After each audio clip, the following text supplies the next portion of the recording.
Hello everyone. Welcome back to our channel MSB trades. Friends, ఇవాళ నేను మన personal గ్రూప్‌లో 4 ట్రేడ్స్ ప్రొవైడ్ చేశాను. 2 ట్రేడ్స్ వచ్చేసి ప్రాఫిట్ బుకింగ్ అయ్యాయి. 2 ట్రేడ్స్ వచ్చేసి లాస్ బుకింగ్ అయ్యాయి. సో, మనం ఏం చేశామంటే 16 పాయింట్ మైనస్‌లో మనం వెళ్ళిపోయాం. ఇవాళ మార్కెట్‌లో మనకు ప్రాఫిట్ లేదు. ఇవాళ మనకు మార్కెట్‌లో ఎంత లాస్ అయిందంటే 14 పాయింట్స్. 14 పాయింట్స్ అనేది లాస్ అయింది. 116 పాయింట్స్ అనేవి మనకు ప్రాఫిట్ బుకింగ్. దాని తర్వాత 130 పాయింట్ అనేది మనకు లాస్. సో, 14 పాయింట్స్ అనేవి ఇవాళ మనము లాస్ బుక్ చేశాం. లాస్ బుక్ చేయడానికి రీజన్ ఏంటి అంటే, రేపు మార్కెట్‌లో వచ్చేసి ఎక్స్‌పైరీ. ఓకే. సెకండ్, ఇవాళ మార్కెట్ ఫాల్ అవుతుంటే ఎంత ఫాల్ అవుతుందో దానికన్నా ఎక్కువ ప్రీమియం ఇవాళ మార్కెట్‌లో మెల్ట్ అయింది. దాని తర్వాత మార్కెట్‌లో రికవరీ వచ్చింది. ఈ రికవరీలోనే మనం ఏం చేశామంటే ఎగ్జిట్ అయిపోయాం. ఇంత రికవరీ జరిగినంక కూడా మనకు ప్రీమియం అనేది ప్రాపర్‌గా యాడ్ కాలేదు. దట్స్ వై మనకు ఇవాళ 14 పాయింట్స్ అనేది లాస్ బుక్ చేయాల్సి వచ్చింది. ఇప్పుడు ఏమంటారు, మజ్బూరీ అంటారు గదా! ఇవాళ మన మజ్బూరీ అవసరానికి మనం ఎగ్జిట్ అయిపోయాము. లేకపోతే మనముకు ప్రాపర్‌గా ప్రాఫిట్ వచ్చేది. సో, ఇప్పుడు ఫస్ట్ ట్రేడ్ వచ్చేసి నేను మార్కెట్‌లో ఎప్పుడు ఇచ్చానంటే మార్నింగ్ ప్రీవియస్ డే క్లోజింగ్ దగ్గర రిజెక్ట్ అయింది గదా! ఈ రిజెక్ట్ అయినప్పుడు ఫస్ట్ ట్రేడ్ ఇచ్చాను. ఫస్ట్ ట్రేడ్ మీరు టైమింగ్ చూసుకోండి. ఫస్ట్ ట్రేడ్ టైమింగ్ వచ్చేసి 9:23 ఏఎం. అంటే ఈ ఫస్ట్ క్యాండిల్ ఇంకా క్లోజింగే కాలేదు. దీని లోపలనే ట్రేడ్ ఇచ్చాను. All targets achieve.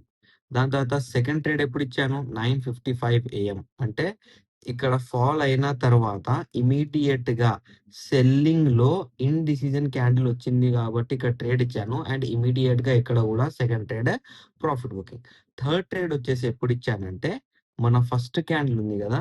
మన ఫస్ట్ క్యాండిల్, ఈ ఫస్ట్ క్యాండిల్ లోపల మార్కెట్ ఇక్కడ ఏం చేసిందంటే మీదికి రిజెక్ట్ అయ్యి కింద క్లోజ్ అవ్వడం వల్ల నేను ఇక్కడ ట్రేడ్ ఇచ్చాను. సో, ఇక్కడ ఏమైంది? ఫాల్ అయింది. చలో ఫాల్ అయింది గదా! It's not a strong selling position అన్నట్టు. స్ట్రాంగ్ సెల్లింగ్ పొజిషన్ అంటే ఎలా ఉండాలి? స్ట్రాంగ్ సెల్లింగ్ పొజిషన్ అంటే క్యాండిల్ వచ్చేసి ఇలా అయినా ఉండాలి. ఓకే. ఎలా అంటే ఇక్కడ విక్ ఉందా? కింద ఎక్కడైనా మీకు విక్ కనిపిస్తుందా? కనిపియట్లేదు గదా! ఇలా ఉంటే strong selling. I agree. Okay. అలా లేదు. కింద విక్ లేదు. పోనీ ఇలా మీద విక్ ఉందా? విక్ లేదా? ఎక్కడెక్కడైనా మీద కింద విక్ లేదా? ఎక్కడ లేవు. సో, నో విక్ క్యాండిల్స్ అనేవి రెడ్‌లో ఎక్కడ ఫార్మ్ కాలేవు. అంటే ఈ పొజిషన్ సెల్లింగ్ వెళ్తున్నది ఇమ్మీడియేట్‌గా ఎప్పుడైనా రీటెస్ట్ అంటే రివర్స్ కావచ్చు. సో, నేనేం జేపిచ్చాను, కావాలనే ఈ ట్రేడ్‌లో హోల్డ్ జేపిచ్చాను థర్డ్ ట్రేడ్. ఇప్పుడు దాని తర్వాత మళ్ళీ ఏమైంది? ఫాల్ అవుతూ ఈ మళ్ళొక ఇండిసిజన్ క్యాండిల్ ఇచ్చేసింది. ఇండిసిజన్ క్యాండిల్ ఇచ్చిన తర్వాత మన ప్రీవియస్ బ్రేక్‌ఔట్ దగ్గర మార్కెట్ ఏం చేసింది? మళ్ళీ ఇక్కడ బ్రేక్‌ఔట్ క్యాండిల్ ఫార్మ్ చేసింది. అందువల్ల ఈ క్యాండిల్ వల్ల ఇక్కడ ట్రేడ్ వల్ల నేనేం చేపించానంటే ఇక్కడ ఇచ్చిన ట్రేడ్, ఇక్కడ ఇండిసిజన్ క్యాండిల్ దగ్గర రివర్సల్ ట్రేడ్ ఇచ్చిన ట్రేడ్ 2 ట్రేడ్స్ హోల్డ్ చేపించాను కావాలనే. ఎందుకు హోల్డ్ చేపించాను? ఎందుకంటే ఎప్పుడైనా మార్కెట్‌లో మీరు గుర్తుపెట్టుకోండి. సెల్లింగ్‌లో ఇండిసిజన్ క్యాండిల్ అనేది రెడ్ ఫార్మ్ అవుతే అది ఇమ్మీడియేట్‌గా ఎక్కడైనా రివర్సల్ ట్రేడ్ అనేది కావచ్చు. కావాలంటే ఎంఎస్‌బి లెర్నింగ్ ఇది. ఇది ఎంఎస్‌బి లెర్నింగ్ పీడీఎఫ్. నేను నా పర్సనల్‌గా క్రియేట్ చేసిన పీడీఎఫ్. ఎక్కడ చూసి కాపీ చేయలేదు. నా ఓన్ ఎక్స్‌పీరియన్స్. సో, ఇక్కడ ఇండిసిజన్ క్యాండిల్ అనేది ఇలా మీద మీద ఫార్మ్ అయితే ఏమవుతది? If market on selling side it indicate buying. ఏం చేస్తది? ఇండిసిజన్ క్యాండిల్ రెడ్ మీద క్లోజ్ చేసింది. ఏం చేస్తది? బయింగ్. అదే సెల్లింగ్‌లో ఏం చేస్తది? బయింగ్. సెల్లింగ్‌లో ఏం చేస్తది? Buying. So, immediate reversal trade వస్తుంది కాబట్టి హోల్డ్ చేపిచ్చాను. బట్ ఇక్కడ ప్రాబ్లమ్ ఏమైంది అంటే మనకిక్కడైనా గానివ్వండి, ఇక్కడైనా గానియ్యండి ఎంత ప్రీమియం దొరికిందో రివర్సల్ ఇంత పెద్ద క్యాండిల్‌లో గూడా మనకు ఆ ప్రీమియం అనేది యాడ్ కాలేదండి. దట్స్ వై ఇవాళ మనం లాస్ బుక్ చేయాల్సి వచ్చింది. అది గూడా 14 పాయింట్సే. Morning 2 trades successful. Evening 2 trades reverse అయినా కానివ్వండి, ఇక్కడ మనకు ప్రాఫిట్ కాలేదు కాబట్టి ఇవాళ 14 పాయింట్స్ అనేవి మనం లాస్ బుక్ చేసాం. చలో ఇవాళ ట్రేడ్ అయితే ఓకే. అర్థమైపోయింది. అండ్ మీకు ఇంకోటి చూపిస్తాను నేను. ఇది మన పీడీఎఫ్. మన పీడీఎఫ్‌లో heavy buying and heavy selling candles గురించి కూడా నేను ప్రాపర్‌గా లెర్న్ చేసి ప్రాపర్‌గా రాసి పెట్టాను. ఈ పీడిఎఫ్ అనేది ఎవరు నా దగ్గర లెర్నింగ్ కోర్స్‌లో జాయిన్ అయ్యి లెర్నింగ్ చేస్తున్నారో లైఫ్ మార్కెట్‌లో, ఆఫ్‌లైన్ మార్కెట్‌లో ఇది వాళ్ళ కోసమని ప్రాపర్‌గా ప్రిపేర్ చేసి పెట్టాను నేను. ఓకే. అండ్ చలో ఇవాళ అయిపోయింది. ప్రాఫిటో లాసో ఇవాళ అయితే మనం 14 పాయింట్ లాస్‌లో ఉన్నాం. మన యూట్యూబ్ ఛానెల్ స్టార్ట్ చేసి 4 మంత్స్ అయింది. First time we are in 14 point loss. Okay. First time. మీరు పాత వీడియోస్ అన్ని చూడండి. నేనెక్కడ చూపియలేదు loss. First time 14 point loss because మార్కెట్‌లో ఇవాళ ప్రీమియం మెల్ట్ అయ్యింది కాబట్టి. ఓకే. ఇప్పుడు రేపేంటి? ఇప్పుడు ఓకే. ఇవాళ అయిపోయింది. ఇప్పుడు రేపేంటి? రేపు ఇంపార్టెంట్ ఏంటి అంటే, ఇక్కడ మీరు అబ్జర్వ్ చేయండి. మార్కెట్‌లో డైరెక్ట్ బ్రేక్‌ఔట్ లెవెల్ దొరికింది మనకు. డైరెక్ట్ బ్రేక్ డౌన్ లెవెల్ దొరికింది మనకు. దాని తర్వాత ఇండైరెక్ట్ బ్రేక్‌ఔట్ లెవెల్ అనేది గూడా దొరికింది మనకిక్కడ. Okay.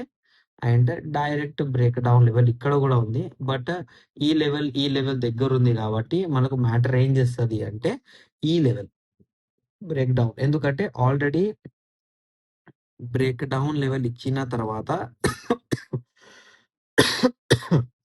Already break down level ఇచ్చిన తర్వాత బ్రేక్ డౌన్‌తోనే రిజెక్ట్ అయింది గాబట్టి, ఇది ఇంకా రిజెక్ట్ కాలేదు గాబట్టి, ఫస్ట్ ప్రిఫరెన్స్ వచ్చేసి మనకు 54,649 లెవెల్ అండి. ఓకే. ఈ లెవెల్ మార్కెట్‌లో రేపు బ్రేక్ అయ్యి, రీటెస్ట్ రివర్సల్ ఇస్తేనే buying. Without retest reversal buying అనేది లేదు. అండ్ ఇప్పుడు ఇక్కడ డైరెక్ట్ బ్రేక్‌ఔట్ లెవెల్ ఉంది గదా! 54,266 ఈ లెవెల్ గనక బ్రేక్ అయితే రేపు సెల్లింగ్ అనేది మనకు ఇనిషియేట్ అవుతదండి. ఇదొచ్చేసి బ్యాంక్ నిఫ్టీ లెవెల్. ఇవాళ నిఫ్టీ 50 ఇవాళ గూడా అవాయిడ్ చేశాను నేను. నిఫ్టీ 50 ఇవాళ నేను పట్టించుకోలేదు. ఎందుకు పట్టించుకోలేదు అంటే నిఫ్టీ 50లో ఇక్కడ మీరు అబ్జర్వ్ చేయండి. సేమ్ ఇక్కడ ఫస్ట్ క్యాండిలే ఇండిసిజన్. అంటే మార్కెట్‌లో ఇది చెప్పేసింది. ఇవాళ ట్రేడ్ నేను ఎక్కడైనా ఇవ్వచ్చు. మీరు ఏమైనా జేసుకోండి అన్నట్టు ఇది ఫస్ట్ క్యాండిల్‌లోనే జెప్పేసింది. దాని తర్వాత ఏమైంది అంటే మార్కెట్‌లో ఒక మూవ్‌మెంట్ వచ్చింది.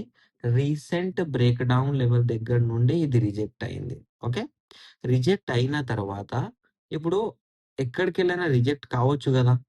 ఇదేం జేసింది మళ్ళీ ఫస్ట్ క్యాండిల్ ఓపెనింగ్ లెవెల్ ఉంది గదా! ఓపెనింగ్ లెవెల్ దగ్గర నుంచి దాని లోపలికెళ్ళి మనీ రిజెక్ట్ అయింది.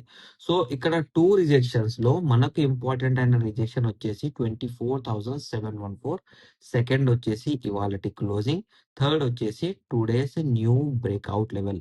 ఇదే ఎందుకు మార్క్ చేశాను అంటే ఆల్రెడీ టుడే లో ఇచ్చిన తర్వాత అదే లో నుంచి మళ్ళీ సపోర్ట్ తీసుకుంది కాబట్టి it is a breakout. Proper breakout. రేపు మార్కెట్‌లో ఈ లెవెల్ బ్రేక్ అయ్యి రీటెస్ట్ రివర్సల్ చేస్తేనే selling. Without any retest reversal మార్కెట్‌లో ఇక్కడ సెల్లింగ్ లేదు. అండ్ రేపు గూడా వితౌట్ ఎనీ ఇక్కడ రీటెస్ట్ రివర్సల్ ఇక్కడ బయింగ్ లేదు. ఇక్కడ సెల్లింగ్ లేదు. ఇన్ బిట్వీన్ ఉంటే నిఫ్టీని రేపు అవాయిడ్ చేయడమే బెస్ట్ అండి. ఓకే. అండ్ ఇవాళ ఈ అనాలిసిస్ ఇస్తున్నాను గదా! ఇదే అనాలిసిస్ రేపు మార్కెట్‌లో with levels and with insight నేను ప్రొవైడ్ చేస్తాను. అండ్ మీరెవరు ఇప్పటి వరకు మన టెలిగ్రామ్ ఛానెల్ జాయిన్ కాకపోతే డిస్క్రిప్షన్‌లో లింక్ ఉంది. క్లిక్ చేయండి. జాయిన్ చేయండి. మీకేమైనా డౌట్ ఉంటే కామెంట్ పెట్టండి. పీడీఎఫ్ కావాలి అన్నా మీరు నాకు కామెంట్ పెట్టాలి అండి. ఓకేనా? ఇది నా అనాలిసిస్ ఇవాళ నిఫ్టీ అండ్ బ్యాంక్ నిఫ్టీ 5. మీకు నా అనాలిసిస్ నచ్చినట్టయితే వీడియోని లైక్ చేయండి, షేర్ చేయండి. మన యూట్యూబ్ ఛానెల్‌ని సబ్స్క్రైబ్ చేసుకోండి. Thank you for watching my video.